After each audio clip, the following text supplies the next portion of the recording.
Hoy quería un poco charlar, intercambiar los peligros que hay en Internet, ¿no?, con nuestros jóvenes.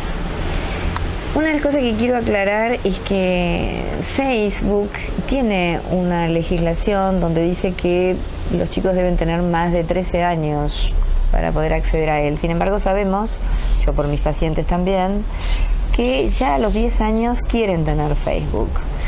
Lo cual, bueno, lo dejamos afuera de todos sus compañeros que lo tienen, lo dejamos que lo tengan. Entonces voy a referirme a dos etapas distintas. Una cosa son los chicos de la primaria, los chicos entre 12, 13 años, y otros son los chicos ya adolescentes, los que, bueno, a partir de los 13 años pueden tener su Facebook.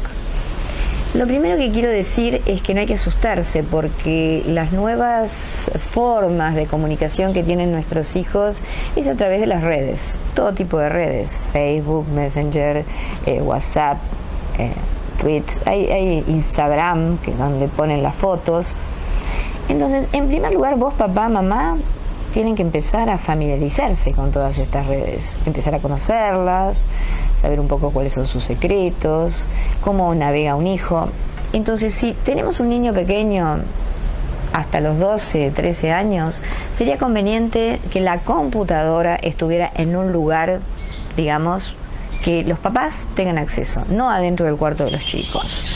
Entonces, de esa manera, ustedes acompañan al hijo a ver qué quieren buscar, con quién se quieren conectar, ayudarlos. O sea, el papá tiene que ser ahí una guía y una presencia, y sobre todo tener contraseñas o claves para que el niño no pueda entrar porque sí a cualquier lugar, a cualquier sitio y de cualquier manera. Antes que esto se necesita una charla con el hijo, porque los chicos lo que no entienden es que a la red llega cualquiera, y está el famoso grooming, que es aquel adulto llamado pedófilo que va a intentar captar a ese niño en su buena fe, lo va a seducir con engaños para que se saque fotos desnudo o desnuda, para que las suba, y después empiezan las amenazas, con lo cual el niño queda capturado por gente realmente muy peligrosa. Hay que hablar de estos peligros de la red con nuestros hijos así, y decirle a los chicos que realmente eso que parece tan divertido y tan lindo, porque los chicos los usan con los videojuegos, se divierten, les agiliza la mente, a lo mejor también ustedes juegan con sus hijos algún videíto. No es un monstruo Internet, no es peligroso Internet en términos cuando hay un adulto que acompaña. Lo peligroso es cuando el chico se queda solo. Lo peligroso es cuando el chico desconoce los alcances de que con un clic se puede viralizar una foto, un comentario, un destrato o un bullying a otro chico, ¿no es cierto? Entonces, me parece que es importante que vos, papá, puedas acercarte a tu hijo, explicarle, y cuando son adolescentes, acá viene el tema, cuando son adolescentes, que seguramente van a tener la máquina adentro de su cuarto, van a estar solos. Bueno, acá también hay que ver un poco qué edad tiene el adolescente. Una cosa es un chico de 13, 14, 15, otra cosa es uno de 16, 17 y otra cosa es uno mayor de 18.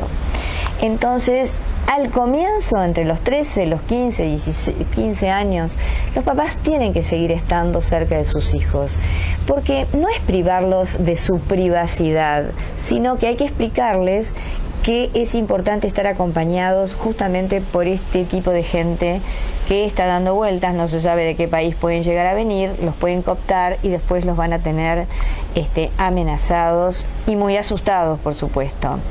Entonces, los chicos tienen que saber que no tienen que identificar lugares, los chicos tienen que saber que no pueden ir a encontrarse con nadie en ningún lugar, excepto que vayan acompañados a un lugar público. Conocer gente nueva en las redes es todo un proceso que tiene que hacer el padre con el hijo, porque no se puede aceptar a cualquiera, porque realmente no son confiables los desconocidos, y ahí la presencia de vos como papá, de vos como tutor, vos acompañante, padre, madre, adulto, tío, es muy importante, porque los chicos manejan Internet con mucha más rapidez seguramente que vos o que yo desde ya, pero no saben realmente los alcances que tienen, su peligrosidad que estamos hablando ahora, y que lo que ellos creen que alguien puede ser confiable, puede que no lo sea. Entonces ahí el adulto tiene que estar muy atento para poder realmente compartir quiénes son tus nuevos amigos. Y esto siempre se da en una charla entre los padres y los hijos. Acuérdense, construir la charla diaria con un hijo es lo más maravilloso que la vida nos puede deparar. Bueno, hasta pronto.